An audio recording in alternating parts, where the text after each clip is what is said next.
Hello मेरे प्यारे छात्रों, आप सभी का स्वागत है। अभी तक आप सभी हिंदी के पेपर में कुछ भी नहीं पढ़े हैं तो आपको हिंदी में पास होने का आपको तरीका बताने वाले हैं। बस आपको कुछ ऐसे शब्द के बारे में बताएंगे जिसको देख के आप पहचान सकते हैं कि कौन से गद्यांश कौन से पद्यांश से ये लिया गया है। उसके पाठक का नाम भी आप आसानी से समझ सकते हैं। बोर्ड के एग्ज़ाम में आप कैसे कॉपी लिखें जिससे एग्जामिनर एकदम प्रसन्न हो के आपको नंबर दे। देखिए, आपको जो तरीका बताने वाले हैं ये तरीका लगा देते हैं तो एग्जामिनर का बाप भी रहेगा तो आपको फेल करने वाला नहीं है। ठीक है, तो ये तरीका आप सीख लीजिए। आपके लिए सबसे इम्पोर्टेंट और सबसे सटीक तरीका लाए हैं जिसको देखने के बाद इसको आप 24 फरवरी के पेपर में लगा देना। आपको 100% एग्जामिनर एकदम प्रसन्न होकर पास करेगा। ठीक है, तो देखिए, अभी तक आप सभी हिंदी में कुछ नहीं पढ़े हैं तो डरने की कोई बात नहीं है। बिना पढ़े भी हिंदी में पास हो सकते हैं, लेकिन कुछ तरीका होता है जिसको आपको जानना सबसे ज़्यादा ज़रूरी होता है। हिंदी में पास करने का ट्रिक आज आप सभी को बताने वाले हैं। तो चलिए वीडियो स्टार्ट करते हैं। देखिए, ये आपके सामने हिंदी का पेपर है। मान लीजिए इस हिंदी के पेपर में हमें कुछ नहीं आता, एकदम ज़ीरो लेवल का है, मतलब हिंदी में हमें कुछ नहीं समझ में आ रहा है कि इस पेपर में क्या लिखें। तो हम बिना जाने भी हिंदी का पेपर कैसे लिख सकते हैं वही तरीका आपको सिखाने वाले हैं।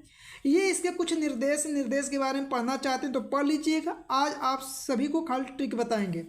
तो यहाँ पे देखिए, आप सभी को बहुविकल्पी प्रश्न बाद में बताएंगे। पहले आपको दीर्घ उत्तरी प्रश्नों को लिखने का तरीका बताएंगे, फिर इसके बाद बहुविकल्पी प्रश्नों में भी आपको ट्रिक लगा के आप ऑप्शन को कुछ सही कर सकते हैं। तो चलिए वीडियो स्टार्ट करते हैं।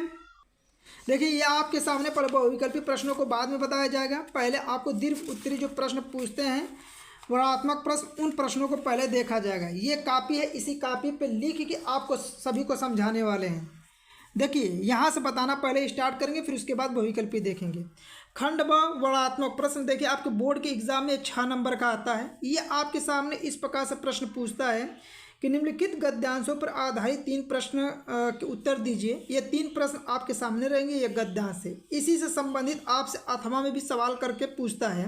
तो इन दोनों में से कोई एक ही प्रश्न आपको करना है। मान लीजिए कि ये हम गद्यांश करना चाहते हैं और इसके बारे में हमें कुछ नहीं आता है और इससे संबंधित आपसे जो प्रश्न पूछेगा तो देखिए इसका उत्तर आप कैसे लिखेंगे।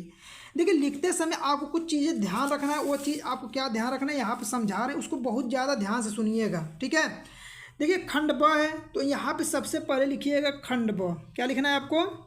खंड ब लिखिएगा। ठीक, यहाँ पे खंड ब लिख लीजिएगा।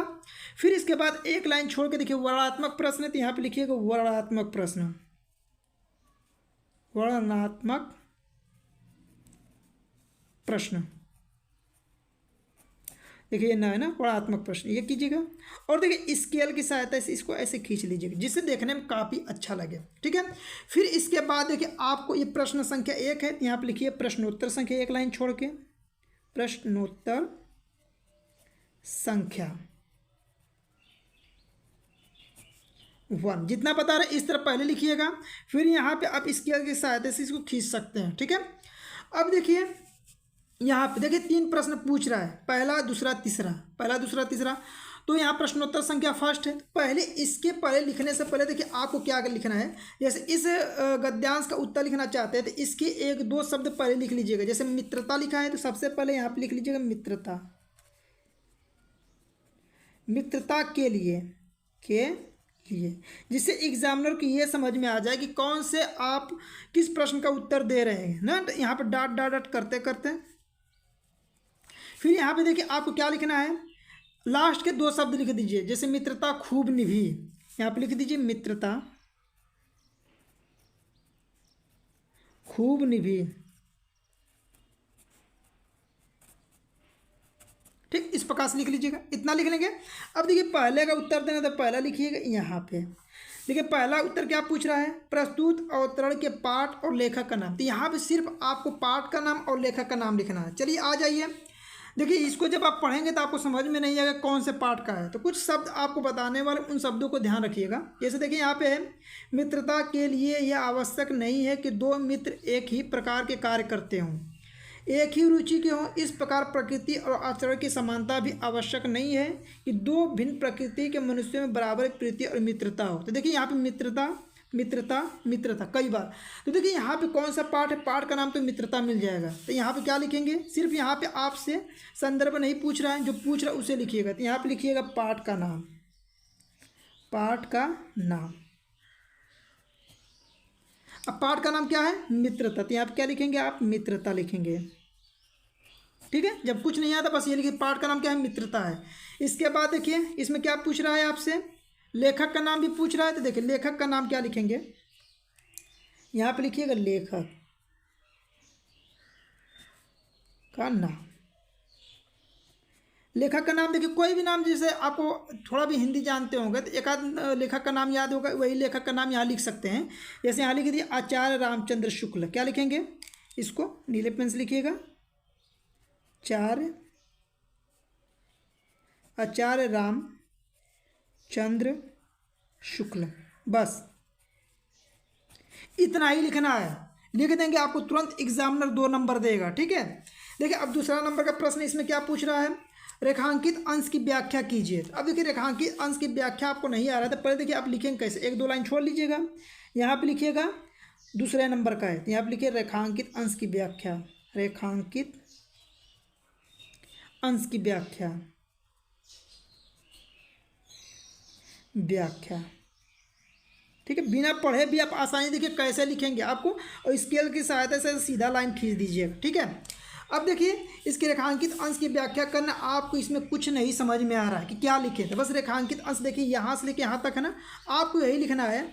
मित्रता के लिए आवश्यक नहीं है कि 2 मित्र एक ही प्रकार के कार्य करते हों। तो यहाँ पे लिखिएगा, मतलब थोड़ा सा बना के, मित्र के बारे में आप जानते ही हो कि थोड़ा सा बना के लिख सकते हैं। जैसे लिखिएगा मित्रता,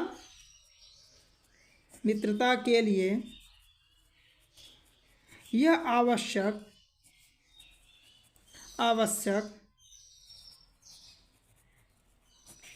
नहीं है कि दोनों मित्रों की रुचि, देखिए दोनों मित्रों की, अब देखिए 2 मित्र हैं तो दोनों मित्रों की रुचि स्वभाव एक जैसा नहीं हो सकता। दोनों मित्रों की रुचि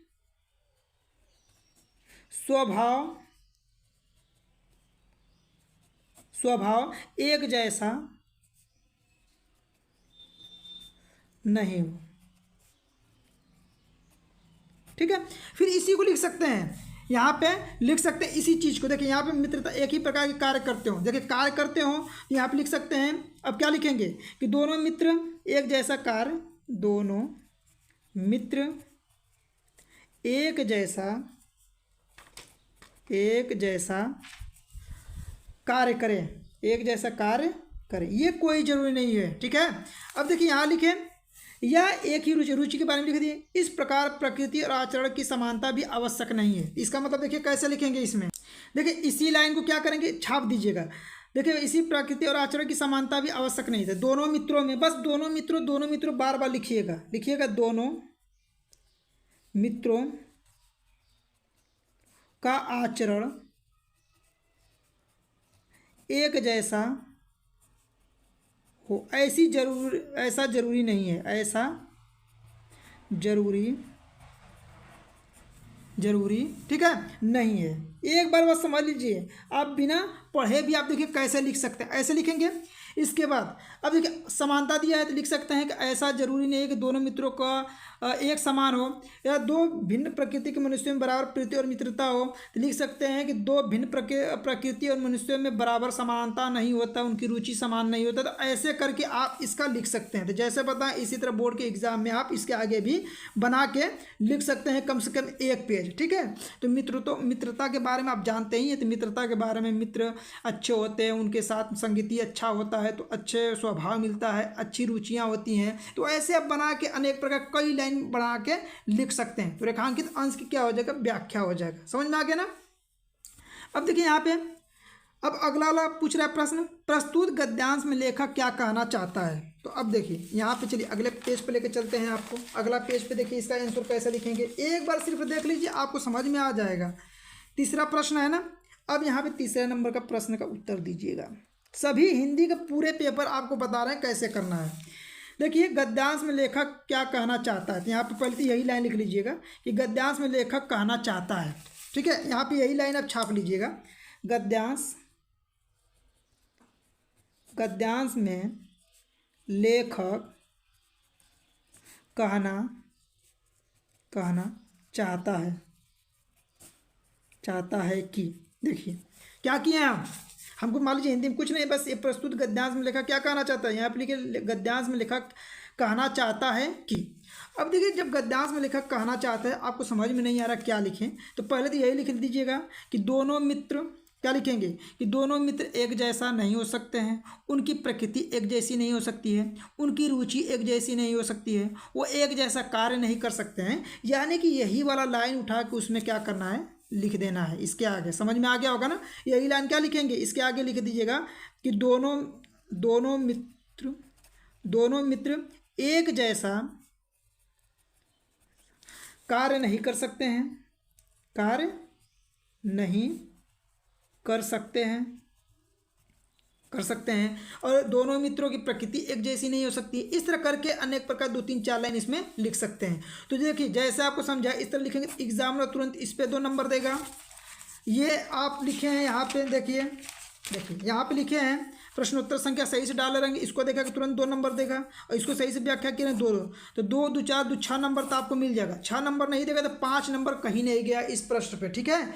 तो जैसे बता इस प्रकार से इस प्रश्न का उत्तर दीजिएगा। चलिए अगले प्रश्न पे चलते हैं। देखिए ये अथवा वाला है, तो दोनों में से एक ही करना है, तो एक का उत्तर आपको बता दिए, तो दूसरा भी उसी तरह बना के लिखना है तो लिख सकते हैं, लेकिन दोनों प्रश्नों में से केवल एक का ही उत्तर आपको देना रहता है। अब चलिए अगले प्रश्नों पर चलते हैं। देखिए अगला प्रश्न आपसे पूछता है दूसरे नंबर का कि दिए गए पद्यांश पर आधारित 3 प्रश्नों को उत्तर दीजिए। ये भी 6 नंबर का रहता है, ये आपके सामने है पद्यांश। अब यहाँ पे पद्यांश को पढ़ना है, पढ़ के इसका संदर्भ लिखना है और रेखांकित अंश की व्याख्या, निर्गुण ब्राह्मण के वर्णन में क्या कठिनाई व्यक्त कीजिए। देखिए मान लीजिए इसके बारे में आपको कुछ नहीं पता चल रहा है कि क्या करना है, बहुत सिंपल सा है। यहाँ पे डालिएगा प्रश्नोत्तर संख्या। कैसे डालेंगे, जैसे यहाँ तक कंप्लीट हुआ तो कम से कम 1-2 लाइन छोड़ के यहाँ पे लिखिएगा प्रश्नोत्तर संख्या। प्रश्नोत्तर संख्या कौन सा है, दूसरा है। प्रश्नोत्तर संख्या कौन सा है, दूसरे नंबर का है। अब देखिए यहाँ पे ये कर रहे हैं, तो पहले 1-2 लाइन तो स्टार्टिंग में लिख लेंगे। निर्गुण कौन, बस निर्गुण कौन लिखिए और स्टार्टिंग के 1-2 शब्द छोड़ दीजिएगा, और इसके बाद लास्ट के 1-2 शब्द को लिख दीजिएगा। मति नासी लिख दीजिए, मति देख के मति नासी लिखिएगा, इस तरह लिख लीजिएगा, ठीक है। तो देख के ही आपको लिखना है। अब देखिए पहले का आंसर देना है, तो पहले का देखिए पूछ क्या रहा है, इसमें पूछ रहा है आपसे संदर्भ। अब देखिए संदर्भ लिखना है तो आपको कम से कम पाठ का नाम तो पता चलना चाहिए। देखिए यहाँ पे आ जाइए, इसको जब पढ़ते हुए ऐसे आएंगे, पूरे सही से ध्यान से पढ़िएगा। जब पढ़ेंगे इस तरह पढ़ते हुए लास्ट में आएंगे, सुनो तो मन है रहियो बावरी सुर। अब देखिए सूर ये पकड़ लिए, तो आप पहले पाठ में पढ़े होंगे सूरदास। सूर से क्या याद रखना है आपको, सूरदास। और जैसे ही सूर्य आपको याद होगा तो देखिए अब इससे पकड़ लिए कि क्या आपका है, सूरदास है। और पाठ का नाम सूर से सूर सागर याद रखिएगा। पाठ का नाम क्या याद रखना, सूर सागर। तो देखिए इसको लिखेंगे कैसे, मान लीजिए आपको कुछ नहीं आता है, संदर्भ देखिए बहुत सिंपल होता है लिखना। संदर्भ, यहाँ पे देखिए संदर्भ कैसे लिखना है, लिखिएगा प्रस्तुत पद्य। देखिए यहाँ पे पद्य है ना, यहाँ पे पद्य है तो पद्यांश लिखेंगे, गद्य रहता तो गद्यांश लिखते हैं। यहाँ पद्यांश है, यहाँ पे लिखेंगे प्रस्तुत पद्यांश हमारी पाठ्य पुस्तक हिंदी के, क्या लिखेंगे, हिंदी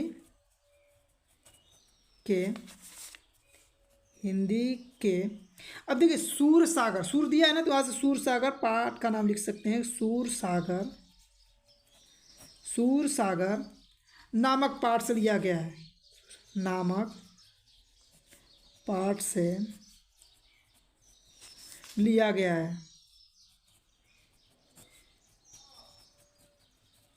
है, ठीक है। इतना लिख लेंगे। जिसके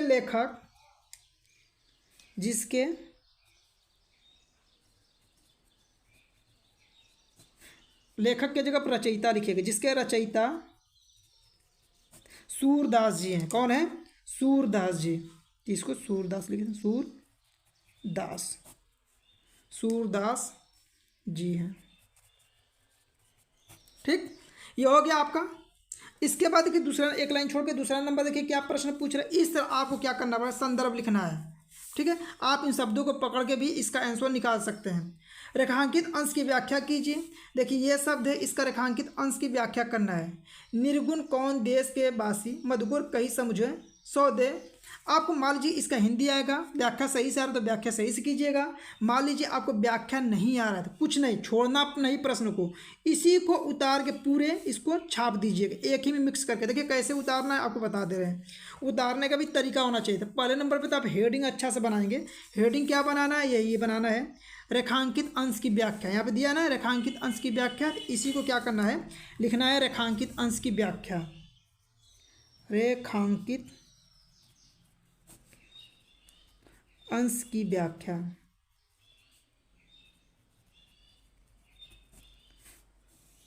ठीक, अब रेखांकित अंश की व्याख्या हो गया। अब इसी को यहाँ से निर्गुण कौन देश के वासी, यहाँ पे लिखेंगे निर्गुण, निर्गुण कौन देश के वासी।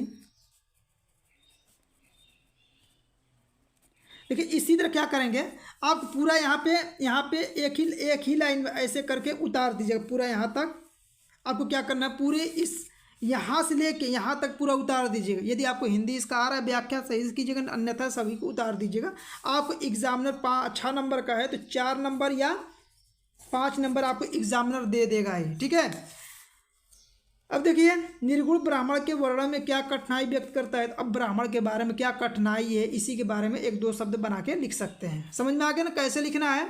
तो आप बिना पढ़े भी इसी तरह से आप गद्यांश हो चाहे पद्यांश हो लिख सकते हैं। देखिए अथवा में है तो दोनों में से कोई एक ही करना रहता है। चलिए अगले प्रश्न पे चलते हैं और अगला प्रश्न आपको हल करके बताते हैं कि अगला प्रश्न आपको कैसे करना है। देखिए यहाँ पे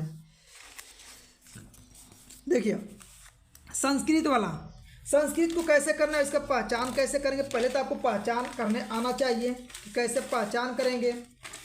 तो यहाँ पे देखिए ये आपका 5 नंबर का पूछता है, दिए गए संस्कृत गद्यांश का संदर्भ सहित हिंदी में अनुवाद कीजिए। आपको हिंदी में अनुवाद करना है ना, तो देखिए हिंदी में अनुवाद कैसे करेंगे। मान लीजिए इसके बारे में आपको कुछ आ नहीं रहा है, ना पाठ का नाम याद है ना कुछ याद है, तो कैसे लिखेंगे। बस इस तरह प्रश्नोत्तर संख्या डालिएगा, प्रश्नोत्तर संख्या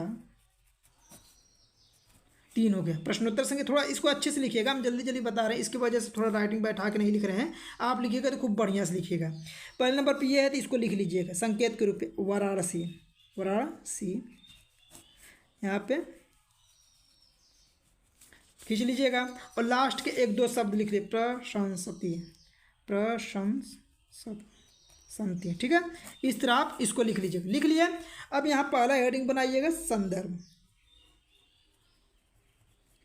संदर्भ लिखने का तरीका आपको पता है कैसे लिखेंगे, वही संस्कृत में उसी तरह लिखना है, बस आपको पाठ पता होना चाहिए।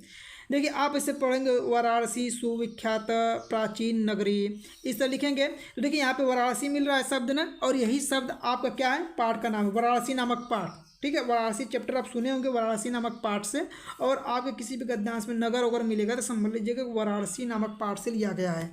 तो आप कैसे इसका लिखेंगे संदर्भ, तो जैसे बताएं उसी तरह लिखिएगा। कैसे लिखना है आपको कि प्रस्तुत पद्यांश है, अरे गद्यांश है तो गद्यांश लिखेंगे, प्रस्तुत गद्यांश हमारी पाठ्य पुस्तक, हमारी पाठ्य पुस्तक वाराणसी नामक पाठ से लिए, बस ज़्यादा नहीं लिखना है, वाराणसी नामक पाठ से, वाराणसी, इसको ब्लैक पेन से लिख लीजिएगा, वाराणसी नामक पाठ से लिया गया है।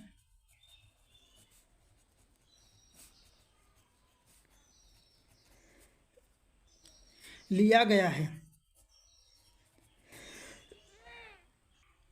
देखिए अब क्या करना है, दूसरा नंबर पे हिंदी में अनुवाद करना है। पहले हेडिंग बनाना सीख लीजिए आप लोग, हिंदी में अनुवाद। प्रश्न से हेडिंग कैसे बनाया जाता है ना, मेन तो यही है। हेडिंग अच्छे से बनाएंगे तो आपको अच्छा नंबर मिलेगा। अब हिंदी में अनुवाद हो गया, मान लीजिए यहाँ पे आपको हिंदी में अनुवाद नहीं आ रहा, तो आपको कुछ करना नहीं है, बस इसी तरह जैसे लिखा है ना, यहाँ से जो ये बिंदी ये है विसर्ग विसर्ग ये आपको हटा के बस लिखना है। जैसे आपको एक लाइन लिख के बता देते हैं, वाराणसी सुविख्यात प्राचीन नगरी, तो बस यहाँ पे क्या लिखना है, वाराणसी, वाराणसी सुविख्यात सुविख्यात प्राचीन नगर है, प्राचीन नगर है, फुल स्टॉप। आप ना इस तरह लिखिएगा, इसी तरह सबको लिखिएगा कि यह विमल सलिल तरंगायाम गंगाया कूल स्थित है। अस्या घट्टानाम वलयाकृतिम पंक्ति धवलयाम चंद्रिकाया बहु रस्ते है। बस है इस शब्दों का प्रयोग करते हुए जैसे आपको बताएं इसी तरह आप इसका आंसर लिख सकते हैं। ठीक है, समझ में आ गया होगा। अब इसी प्रकार से आपका 5 नंबर का ये भी पूछता है, तो जैसे समझाएं संदर्भ लिखना, इसी तरह देखिए मान ली इन दोनों में से आप इसको पढ़ेंगे तो देखिए जहाँ पे एक शब्द आपको बताते इसको थोड़ा सा याद रखिएगा। देखिए किंस विष्ड, ये शब्द जहाँ पे मिलेगा जिस पद्यांश में आपको मिलेगा ये समझ लीजिएगा कि जीवन सूत्राणी नामक पाठ से लिया गया। किससे लिया गया है? जीवन सूत्राणी नामक पाठ से लिया गया है।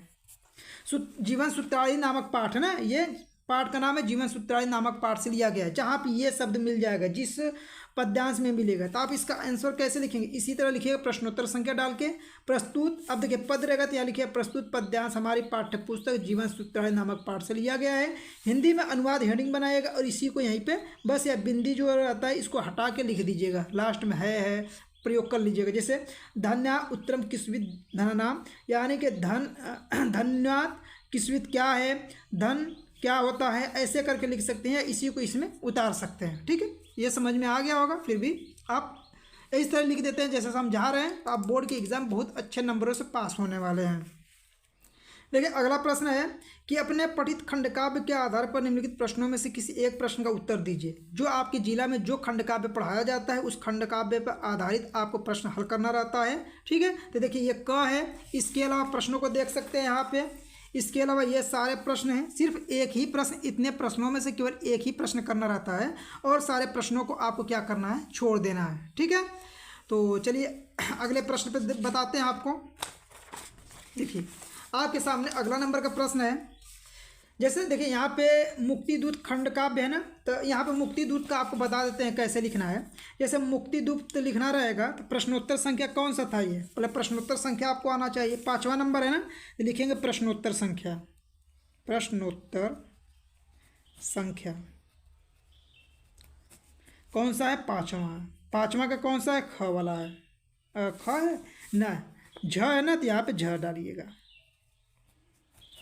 देखिए मुक्तिदूत खंडकाव्य के द्वारा नायक का चरित्र चित्र, तो मुक्तिदूत खंडकाव्य में नायक में क्या होना था? महात्मा गांधी जी, महात्मा गांधी। अब देखिए महात्मा गांधी के चरित्र चित्र के बारे में लिखना रहेगा तो कैसे लिखेंगे? पहले लिखेंगे पहले पॉइंट, चाहे महात्मा गांधी जी के बारे में, सुभाष चंद्र बोस के बारे में, किसी के बारे में कहेगा, पहले आप यही लिखिएगा। पहले नंबर पे क्या लिखना है आपको कि महान देशभक्त थे, महान देशभक्त थे। क्या थे? देशभक्त थे। पहला पॉइंट तो यही लिखना है। दूसरा पॉइंट पे आप हेडिंग बनाइएगा, क्या लिखना है कि ये गरीबों के उद्धारक थे, गरीबों के उद्धारक थे, उद्धारक थे। ठीक है, तीसरा पॉइंट इसी तरह अच्छे अच्छे पॉइंट, समाज सुधारक थे, हरिजनों के उद्धारक थे, ऐसे लिख सकते हैं और इसी को थोड़ा सा बना के 2 पॉइंट करके लिख सकते हैं। समझ में आ गया ना? तो ये लिख देंगे तो आपको ये 2 नंबर 3 नंबर का रहता है, 3 नंबर आपको इस पर मिल जाएगा। इसी तरह जितने भी प्रश्न हैं सभी प्रश्नों को आप लिख सकते हैं। जैसे तुलसीदास का जीवन परिचय लिखना होगा, ट्रिक से लिख सकते हैं, बस थोड़ा सा उनका मतलब उनका जन्म मृत्यु ये सब थोड़ा सा याद रहेगा तभी आप जाके बना के लिख पाएंगे। इसी तरह देखिए मान लीजिए अपनी पाठ्य पुस्तक से कंठस्थ किया हुआ कोई एक श्लोक लिखिए जो इस प्रश्न पत्र में ना आया हो। आपको श्लोक लिखना है, मान लीजिए आपको श्लोक नहीं याद है तो आप कैसे इसका आंसर लिखेंगे? तो देखिए आपको बता देते हैं, श्लोक जरूर लिखिएगा, भूलिएगा मत। ठीक है, जैसे मान लीजिए ये है आपका श्लोक लिखना है 7वां नंबर का, प्रश्नोत्तर संख्या आप डाल लीजिएगा। प्रश्नोत्तर संख्या आपको डालना सिखा दिए कि कैसे आपको प्रश्नोत्तर संख्या लिखना है। देखिए जैसे ये लिखना है आपको नहीं आ रहा है तो आपको बहुत ज़्यादा दिमाग नहीं लगाना है, प्रश्नोत्तर संख्या सही तरह से डालिएगा। संस्कृत का उठाइएगा ये पद्यांश वाला, इसमें से ही एक एक 2 लाइन छाट के लिख लीजिएगा, मतलब बीच में से छाटिएगा। जैसे यहाँ से देखिए, यहाँ से ये लाइन लिख लीजिएगा, यहाँ से अस्या करके यहाँ तक लिखिएगा तो एक लाइन यहाँ तक कंप्लीट कीजिएगा, फिर इसके आगे एक लाइन यहाँ से लेके यहाँ तक लिख लीजिए, 2 लाइन हो जाएगा। तुरंत आपको 2 नंबर इस पर मिल जाएगा। ठीक है, इसलिए कि एग्जामिनर जब आपकी कापी चेक करते हैं ना, तो 2 मिनट में एक कापी चेक करना रहता है, तो उसके उनके पास इतना समय नहीं रहता कि बहुत ध्यान से पढ़े, बस ये देखते हैं कि आप लिखे हैं कि नहीं लिखे हैं। तो जैसे बता रहे हैं इस तरह लिख के चले आएंगे तो आपको अच्छे नंबर मिल जाएगा। ठीक है, तो ये था आपका। इसके अलावा आप देखिए प्रश्न, देखिए प्रश्नोत्तर संख्या 9 है, ये आपके 9 नंबर का प्रश्न है। एक विषय पर निबंध लिखना है, जैसे यहाँ 5-6 दिए, इसमें जिस पे आपको आ रहा हो उस पर आप निबंध लिख सकते हैं। जैसे पर्यावरण प्रदूषण पर निबंध लिखना है तो कैसे लिखेंगे, तो यहाँ आप लिखिएगा प्रश्नोत्तर संख्या 9, प्रश्नोत्तर संख्या 9। ठीक है, कौन से नंबर का करना है आपको, मान लीजिए कि पर्यावरण प्रदूषण पे ही करना है, तो तीसरा नंबर है, तो यहाँ लिखिए तीसरा नंबर, और यहाँ पे हेडिंग बना लीजिए पर्यावरण प्रदूषण। पर्यावरण पूरा जितना दिया पूरा हेडिंग लिखना है, पर्यावरण प्रदूषण की समस्या और समाधान, समस्या एवं समाधान, समाधान। ठीक है, इस तरह हेडिंग बना लीजिएगा। अब बनाने के बाद यहाँ पे लिखिएगा आप संकेत, संकेत। संकेत में आपको कौन कौन से हेडिंग पे लिखना है, तो पहले नंबर पे आपको पहला ही हेडिंग यही हो जाएगा, पर्यावरण प्रदूषण, पर्यावरण प्रदूषण पहला हेडिंग तो आपका यही बनेगा। दूसरा हेडिंग बना लीजिएगा आप पर्यावरण प्रदूषण में लिखिएगा जल प्रदूषण, जल प्रदूषण। तीसरा हेडिंग बना लीजिएगा वायु प्रदूषण। चौथा हेडिंग बना लीजिएगा मृदा प्रदूषण। ठीक है, अब देखिए इस तरह हेडिंग बना लेंगे ना, और इस तरह हेडिंग बनाने के बाद आप इसमें लिखिएगा पर्यावरण प्रदूषण क्या होता है, तो आप बताइए पर्यावरण प्रदूषण क्या होगा, तो आपके रहने लायक जो वातावरण नहीं होगा तो उसे क्या कहेंगे, पर्यावरण प्रदूषण कहेंगे। जल प्रदूषण में जल में अनेक प्रकार का रासायनिक कीट खाद प्रयोग किया जा रहा है, जिससे जल दूषित हो रहा है, जिसको हमारे पीने योग्य नहीं रहता है, उसे जल प्रदूषण कहते हैं। वायु प्रदूषण, मृदा प्रदूषण में इसमें अनेक प्रकार की गैसें फैक्ट्रियाँ लगी है, ये सब बना बना के इसमें लिख सकते हैं। तो बिना पढ़े भी इसको आप बना के लिखा जा सकता है, तो जैसे बता इसी तरह लिखिएगा। ठीक है, अब इसके अलावा देखिए कि जो बहुविकल्पी प्रश्न होते हैं आपके 20 बहुविकल्पी प्रश्न रहेंगे, आपको जितने भी बहुविकल्पी प्रश्न सही आ रहा है पहले उसको कर लीजिएगा, और यदि नहीं आता है तो देखिए आपको प्रश्न तो छोड़ना नहीं है। तो देखिए इस प्रकार के प्रश्न में आप क्या कीजिएगा, मैक्सिमम जो आपके सही होने का चांस रहता है, यदि आपके ऑप्शन जो 4 ऑप्शन लिखा है, चारों ऑप्शन में जो वाला ऑप्शन सबसे बड़ा लिखा रहेगा वही वाला ऑप्शन लगा के आइएगा। 99% उम्मीद रहता है कि वही वाला सही रहेगा। जैसे 4 ऑप्शन रहता है, जो 4 ऑप्शन में लिखा रहेगा जो वाक्य उसमें सबसे बड़ा लिखा रहेगा वही वाला सही होता है। दूसरा नंबर पे होता है आपका कि जब ए और बी मिल जाए, यदि ए और बी इस तरह मिले कि ये वाला ऑप्शन सही होता है। फिर इसके अलावा आप अगला ऑप्शन पे ध्यान रखिएगा कि जब सभी सही हो, जैसे लिखा रहता है कि ये सभी सही है ऑप्शन, मतलब 4 ऑप्शन सही है, वो वाला ऑप्शन आपका करेक्ट होता है। जब इसके अलावा भी आपका कोई ऐसा प्रश्न बचता है कि नहीं समझ में आ रहा है, तो वहाँ पे सी लगा के चले आइएगा। सी वाला ऑप्शन जो होता है मैक्सिमम चांस होता है कि यही सी वाला ऑप्शन सही होता है। तो पहले आपको क्या करना है, सबसे जो लंबा वाक्य लिखा है उसको लगाना है। यदि ऑप्शन में ए और बी लिखा है तो ऐसे लगाना है, या ऑप्शन में सभी लिखा है तो सभी वाला ऑप्शन लगाइएगा, और लास्ट में जो बचेगा कि ये मतलब सी वाला ऑप्शन लगा के चले आएंगे। तो बहुविकल्पी प्रश्नों में ये ट्रिक लगाइएगा। ठीक है, तो ये था हिंदी का संपूर्ण पेपर, जो बिना पढ़े भी आप बोर्ड के एग्जाम में आसानी से लिख सकते हैं। ठीक है, आपको बता दिए गद्यांश पद्यांश रहता है, तो उसमें से कैसे शब्दों को पकड़ के भी पाठ का नाम आप निकाल सकते हैं। ठीक है, तो ये वीडियो आपको कैसा लगा कमेंट बॉक्स में ज़रूर बताएं, और अपनी राय को ज़रूर रखें कि ये वीडियो कैसा लगा। ये ट्रिक अपनाएंगे तो 100% गारंटी आपको लिखित देते हैं कि कभी भी आप एग्ज़ाम में फेल नहीं हो सकते हैं। ठीक है, तो फ्रेंड्स आपको वीडियो पसंद आए तो वीडियो को लाइक करें, चैनल पर नए हैं तो चैनल को सब्सक्राइब कर लें, और अपने दोस्तों के पास अधिक से अधिक वीडियो को शेयर करें।